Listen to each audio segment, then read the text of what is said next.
Dude, you want to talk about fucking this is chaos. Group of death. Well, I'm waiting for you to bring out one of your signature phrases. Like, I think it fits the bill here. Slobber knocker, barn burners, bar fights. There you go. So this is a European bar fight. Absolutely, yeah. Group F: Germany, France, Portugal, Hungary. Check this shit out, Alan. The last 3 major tournaments. The winners. The winners are here. Bang. You got the World Cup, Germany in 2014. You got France in 2018, the World Cups, and then you got Portugal, the defending champions of the Euro Cup, who beat Portugal. Who beat France. France. Yeah. Who do you want to start with first? You gotta go defending champs. Portugal, yeah. Oh, I was gonna say world champ. Oh, See, I gotta clarify. Okay, I gotta clarify, brother. I gotta Okay. clarify, and because I think look, there's so many storylines here, but we gotta start off just out of nowhere. Karim Benzema's back. 5-year exodus. The sex tape god. Yeah, but One of the more wacky stories, for those that don't know, Benzema, a premier talent, one of the best players in the world, plays for Real Madrid all these years, a French staple, was actually the number 10 for France also, gets into this sex tape scandal with Valbuena, teammate in like 2015, gets exiled from the French team because he used it as blackmail against them. So he misses the Euros in France, which is Misses the so Euros devastating. in France. Yeah, Was saying how he'll never play for the French team again, how they betrayed him and whatnot. call him racist. Yeah, And then is now back on the team. and like hasn't even played a qualifier. Yeah, just the most shocking call-up of the whole tournament. I didn't hear any interviews, didn't see any headlines. It was just like, oh, Karim Benzema's getting called up. We're like, wait, what? And it's a fascinating dynamic because this core of French players, I remember I said it back in 2016. They're going to go on a Spain run. Obviously, they didn't win the Euro Cup then, but I still feel like they won the World Cup in 2018. They're my pick to win the Euro Cup, and then I'd probably make them the favorite to win the next World Cup too. Like, this is how good their core is. Dude, the depth. You're talking about, like, if Mbappe pulls a hamstring and have to miss games, it's like you could call in Benzema there. Like, you have just so much depth across the board. Griezmann, Dembele. I think their most important player though is Conte. Yes, the Conte workhorse, the engine. Yeah. He's the engine. He's the motor. He's everywhere. If you need someone just to win back possession, then you give it to Pogba, give it to Mbappe, give it to Griezmann, whoever. Like, there you go. And I do think their fullbacks on the right. Like, Pavard to me had the best goal of the past World Cup.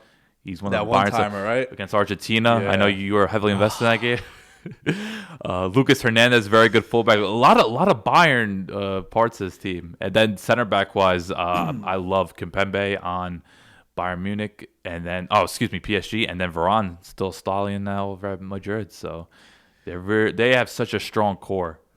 I was fascinated by this because usually the guy to win the Golden Ball player of the tournament is like a goal scorer kind of. Conte's the favorite to win the Golden Ball.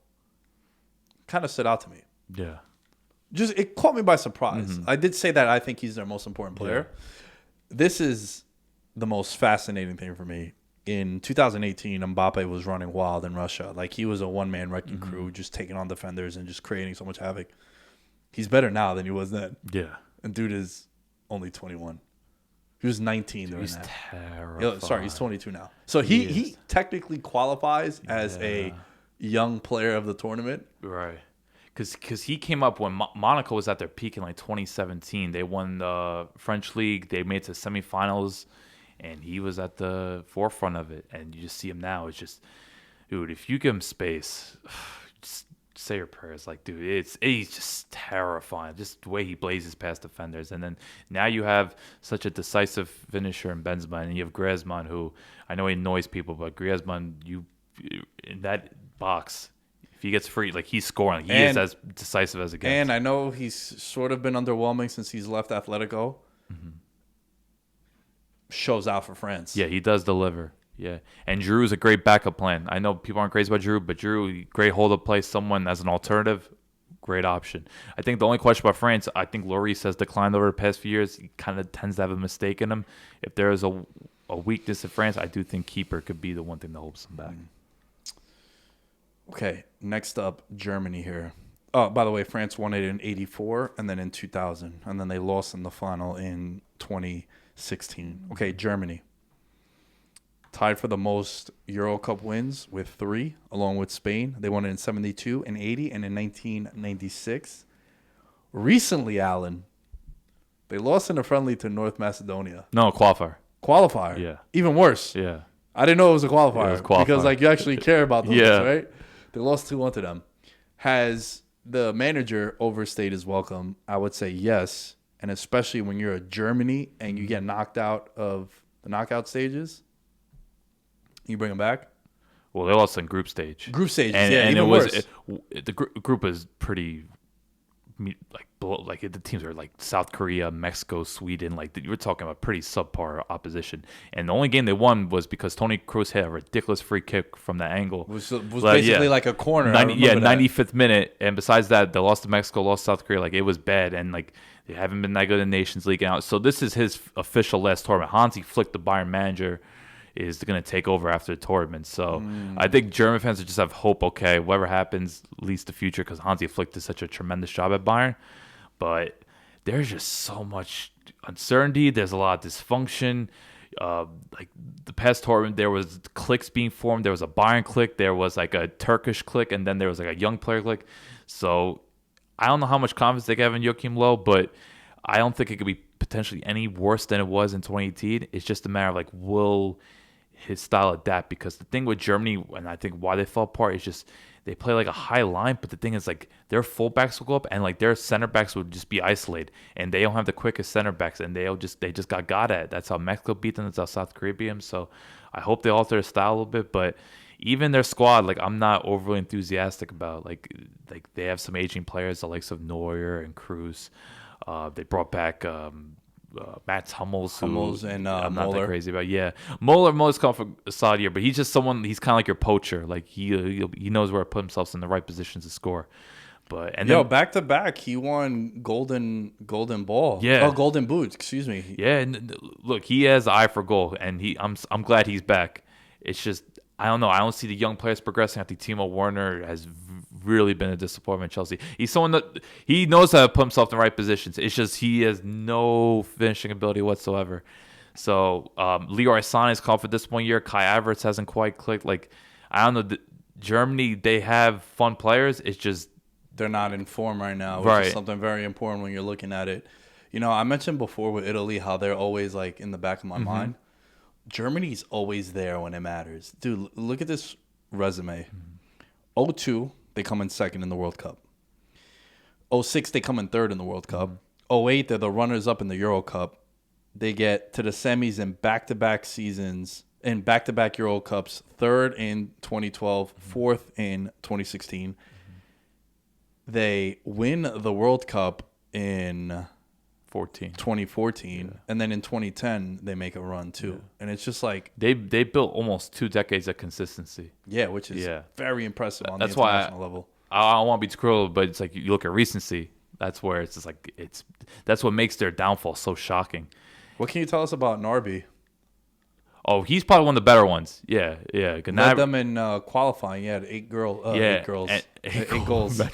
Hey man, let's not forget. And I thought he was one of the biggest reasons why Bayern won the Champions League previous summer. Like he scored some big time goals, and he's one of the most explosive talents. I heard they might play him up front as like a false nine, given how much they're frustrated with Werner and Havertz. So we'll see. But I think he's better as a wing. Like to me, if Germany's gonna be at their peak, I want to see Gnabry and Sané as their wingers, because I think they are two of the most dynamic talents on their roster.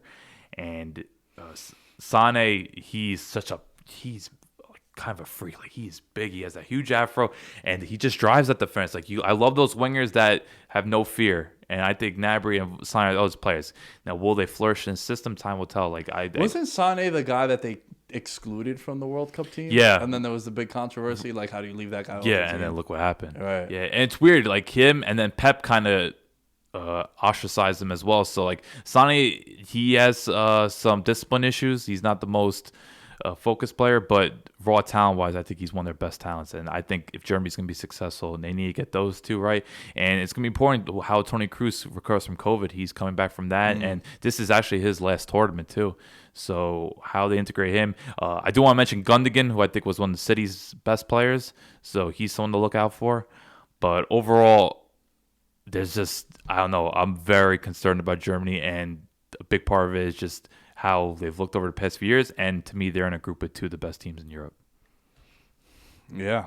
The other team being Portugal. Yeah. The actual defending champions of the Euro Cup. Man, their best players are coming off really good seasons. This is their golden generation come out. You think so? Yeah, I think this is the best Portugal team since like 04, 06. Like, this is a scary good team. Man, Rui Costa, Pauleta, Deco. Ronaldo, Deco, Figo. Oh, great. Those are Ricardo Carvalho. That's a big claim there. That's a big claim there. No, but you're right though. Like Felix, Bruno Silva, Ronaldo still. I mean, Jota had a great year at Liverpool. Bruno Fernandes was absolute stud at Man United, and Ruben Dias was a rock at Man City, and then Joe Cancelo, I think, is one of the better fullbacks in the world. They have a really, really talented squad, and we talk about their manager, like one of the few with real longevity, Fernando Santos. You know, we're gonna mention Greece here again. Did a fantastic job of Greece. He used to coach my favorite club team, AEK. Wow. Yeah. Like he's a Greek legend, like in a good way. He got him to 3 knockout stages. Yeah. Like think about that. Greece made it to 3 knockout stages because of him. Legend. And look, he's won a major tour in Portugal. They actually won the first ever Nations League. They made it to the finals. I think they beat England, and then they beat Switzerland. Holland, and then Switzerland. So he's done a fantastic job with them, and I just think everything's coming together for them.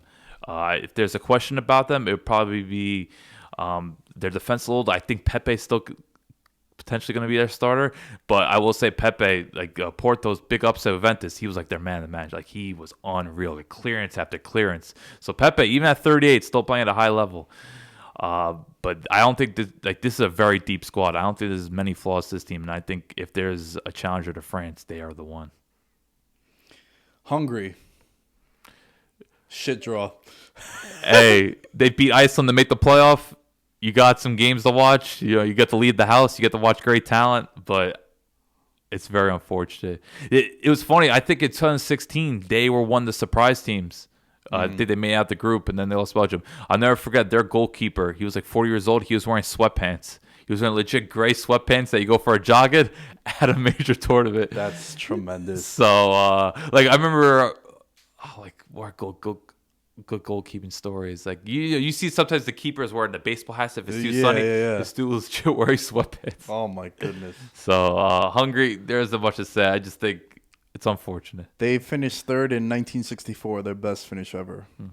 How do you have this group playing out? I have it France, Portugal, Germany, Hungary. Germany, one of my 4 teams going through. Same.